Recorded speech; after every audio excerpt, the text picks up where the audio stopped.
This video is sponsored by Squarespace. All right, what's going on, guys? Dan Watson, and it is well after midnight, but I really wanted to make this video because the DJI Mini 2 just arrived today, and I'm actually heading out of town for a couple of days. Sally and I have a 12-year anniversary tomorrow, but the DJI Mini 2 really brought a lot more upgrades than I first realized. I mean, I saw the press release, I saw a couple of videos when it came out, but after getting this in my hands, there is a lot new for this, and so much so it might even be worth upgrading. So no, it's not what I first thought, which is that DJI was just pushing out something for the holidays. This might actually be a genuine upgrade for you. So let's take a look at the differences between the original DJI Mini and the DJI Mini 2. So the first small change is actually the name. So it is no longer the Mavic Mini. It is now just the DJI Mini 2. And I actually preferred seeing the Mavic series because it really kind of lets you know that this was a drone versus, Ronin for gimbals and all that kind of stuff. So not sure why they did that. Hardware-wise, these things are almost identical. You look at them, you will not know the difference, but there are some key differences. One is there's an actual LED light in the very front of the Mini 2, and you can actually program this and customize this inside the menus. And then the other major difference is USB-C power. So you can charge it via USB-C versus micro USB on the original. And that's actually a pretty big difference. Now, the biggest hardware differences are actually the remote controls, which are nothing alike.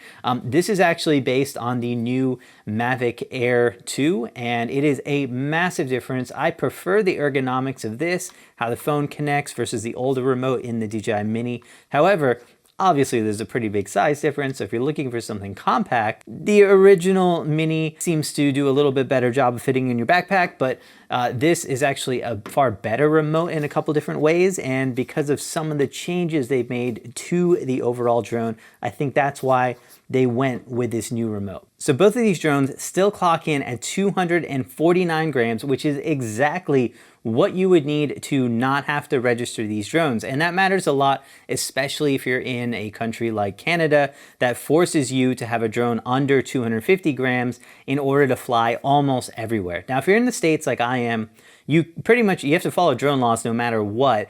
Registering is not a big deal here, and you can still pretty much fly in the exact same areas. However, it does mean the drone is a lot safer if you were to have an accident. That's why you don't have to register it. Having an accident with a very lightweight drone like this does a lot less damage than some of the heavier ones. So somehow DJI has actually managed to fit a lot more into that same weight, and I wondered what they cut out of this. The difference is the battery. The battery is way lighter on this new drone than the old one. They actually are compatible with each other, or seem to be. I have run the old battery in the new one, and it seems to work just fine. Other way around as well. So you could actually make your original DJI Mini lighter. So I'm not sure if there is something different with the battery, so don't take my word on that one, but I have been able to run them, swapping those batteries out. If you're wondering what the flight time is now, it is actually somehow still improved. So you have 31 minutes of flight time on the new one, which is a little bit better. You also have better wind resistance, which is always one of the weaknesses with these smaller drones. So level 5 versus level 4. I forget the exact measurements of how DJI does it, but I think it's like 19 miles per hour, a little bit more on this one, and it's like 2 miles per hour less on this one. The other big improvement is speed overall. So you can now go 16 miles per hour on the Mini 2, which is better than before. So again, overall, just flying is going to be way better on the Mini 2 than the original Mini. So this one's a little more obscure, but still really awesome. So on the original Mini, you could only change your advanced gimbal settings. The only thing that you could control was the pitch speed and the pitch smoothness. Well, now on the Mini 2, you can actually change the smoothness and pitch of all of the different gimbal axes, and as well you can actually change them independently depending on the mode you're in. So it just kind of goes to show you that there is a lot more customization on this new Mini 2. So obviously with all of these awesome images you guys are taking, might be a good time to up your site, get a new site, get a gallery going on to show off all of those amazing images. I went on to squarespace.com. It was so easy. In one night, I literally built a brand new website from the ground up. It is crazy easy. You can start with a template. You can add in new sections so easily. You can modify those, add pictures in. You can actually search for pictures on Squarespace, so it's really nice for being able to get started if you don't have anything ready to go yet. And you can even add animations and do crazy awesome stuff to really next level your website there. So go ahead and check that out. I've got a coupon code below to get you guys 10% off, so go ahead and get started. You create something awesome, hit me up with it. I want to check it out. So there are two massive differences, I think, for me, and one is going to be the quality between these drones. Now, if you're shooting stills, not a huge quality difference right here. Both are 12 megapixel images. I took side-by-side images. I couldn't notice a difference between the two of them. However, you can shoot RAW with the Mini 2, and you can't, as of now, with the original Mini. I'm not sure why they never brought it in a firmware update, but so far they probably could, but they haven't just yet, I don't believe. Now keep in mind, these are really small sensor cameras, so whenever you shoot RAW and a small sensor, you will find out that there is a lot of stuff that these drones are correcting in those JPEG files. So distortion, noise, they're adding sharpness, they're doing a whole lot of correction that you're not gonna get in a RAW file. So keep in mind, if you do shoot RAW on these cameras, you're gonna wanna do a little bit of tweaking to make these look even better. Now, when it comes to video, it's an entirely different story. Huge quality differences, and here's a couple reasons for that. One is that we can now shoot 4K versus 2.7K, and that might not sound like a big difference. It shouldn't be. However, these are 12 megapixel cameras, which means they produce approximately a 4K video signal pixel for pixel. So what that means is that the original Mini was most likely doing something like subsampling or pixel binning or something like that to only get 2.7K from that 4K sensor. And that's a low quality way of acquiring that signal, whereas the new one is most likely doing a full pixel readout of that entire sensor, which means that side by side, the Mini 2 had more detail in it and better low light performance. So I was saying, both of these are not very good at low light. In fact, you'll notice grain even at ISO 100 in the shadows.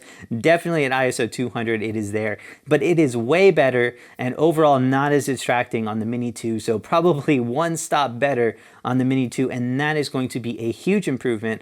Also, you have a higher bit rate, which is going to help, also help with color grading. And we have a 2x lossless zoom, and that most likely has to do with the way that the camera is now acquiring that 4K signal to allow you to punch in without a big quality loss, similar to like Sony cameras have clear image zoom. So basically they can process those pixels different and get a very high quality signal out of that. So both of those are going to be some very big improvements on the video quality side. So that other big difference is going to be the range of these drones. So the original Mini used Wi-Fi, and it said 4 kilometers, I think, was the exact range for this, but in most cases you are not able to get even close to that because there is so much Wi-Fi interference in a lot of different areas. So it can become a thing where you might only get 1,000 feet and your signal keeps cutting out, and so there are some issues with going into distant areas with the original Mini, especially if you're in an area that is more heavily trafficked with Wi-Fi signal.